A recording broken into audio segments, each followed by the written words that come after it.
Assalamualaikum warahmatullahi wabarakatuh.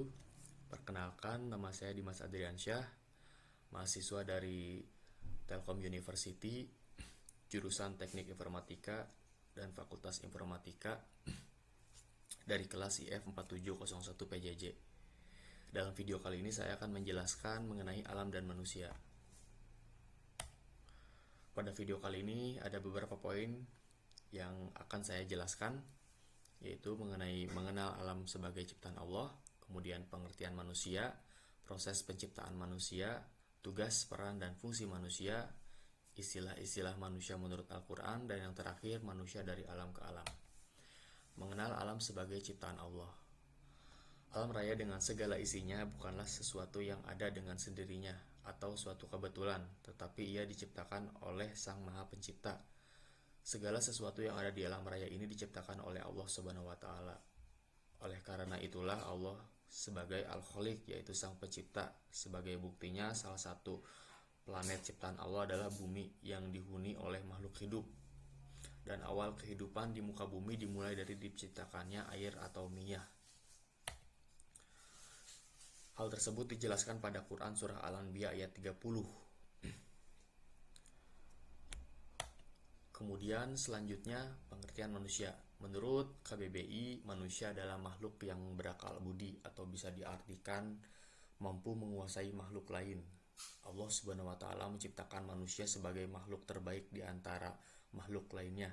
Hal ini dapat dilihat dari strukturnya yang lengkap, terdiri bukan hanya unsur jasmaniah atau fisiologi, namun juga rohani atau psikologis.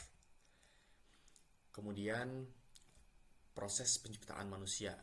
Penciptaan manusia terbagi pada dua proses. Yang pertama yaitu proses ajali, yaitu bagaimana proses yang Allah lakukan secara langsung seperti terciptanya Nabi Adam dan Siti Hawa. Hal ini terdapat pada Quran Surah An-Nisa ayat 1. Kemudian yang kedua, proses penciptaan secara alamiah. Penciptaan proses secara alamiah seperti kita ini, hal tersebut dijelaskan pada Quran Surah Al-Mu'minun ayat 12-16. Kemudian ada tugas, peran, dan fungsi manusia. Manusia adalah hamba Allah yang wajib beribadah. Hal tersebut dijelaskan pada Quran Surah Az-Zariyat ayat 56 yang berbunyi, "Wa ma khalaqtul jinna wal insa illa liya'budun", yang artinya, dan aku tidak menciptakan jin dan manusia melainkan supaya mereka mengabdi kepadaku. Tujuan penciptaan manusia ke bumi adalah sebagai pengurus bumi atau yang disebut khalifah. Khalifah adalah hamba Allah Subhanahu wa Ta'ala yang ditugaskan untuk menjaga kemaslahatan dan kesejahteraan dunia. Dalam Al-Quran Surah Al-Baqarah ayat 30 dijelaskan bahwa Allah Subhanahu wa Ta'ala menciptakan manusia untuk dijadikan sebagai khalifah.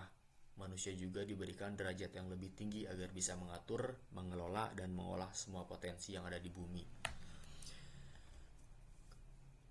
Kemudian ada istilah-istilah manusia menurut Al-Quran. Yang pertama yaitu disebut dengan istilah Al-Bashar, yang artinya manusia adalah makhluk biologis, memiliki kepala, rambut, wajah, dan lainnya.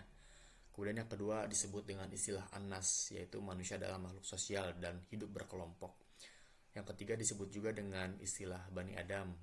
Manusia adalah makhluk yang rasional, diciptakan dengan berbagai karakter kemanusiaannya. Dan yang terakhir disebut dengan istilah insan, yaitu manusia adalah makhluk yang spiritual. Dan yang terakhir ini ada manusia dari alam ke alam. Ada beberapa alam yang akan manusia lewati, yaitu pertama alam ruh. Tahap manusia hidup dan berada di alam gaib, di mana alam gaib tidak ada manusia yang mengetahuinya. Yang kedua ada alam rahim, yaitu tahap kedua kehidupan manusia sudah dapat diketahui dengan pasti, yakni dalam kandungan seorang wanita. Lamanya hidup di dalam rahim diperkirakan sekitar 9 bulan. Kemudian yang ketiga ada alam dunia. Tahap ketiga ini ketika manusia lahir dari kandungan ibunya. Dan yang keempat ada alam barzah. Tahap ini di mana manusia dipisahkan roh dari tubuhnya dan roh menunggu sampai dunia kiamat atau berakhir. Dan terakhir adalah alam akhirat. Pada tahap ini roh manusia akan hidup abadi dan kekal selama-lamanya. Sekian video pembahasan dari saya. Mohon maaf bila ada kesalahan. Wabillahi taufiq wal hidayah. Wassalamualaikum warahmatullahi wabarakatuh.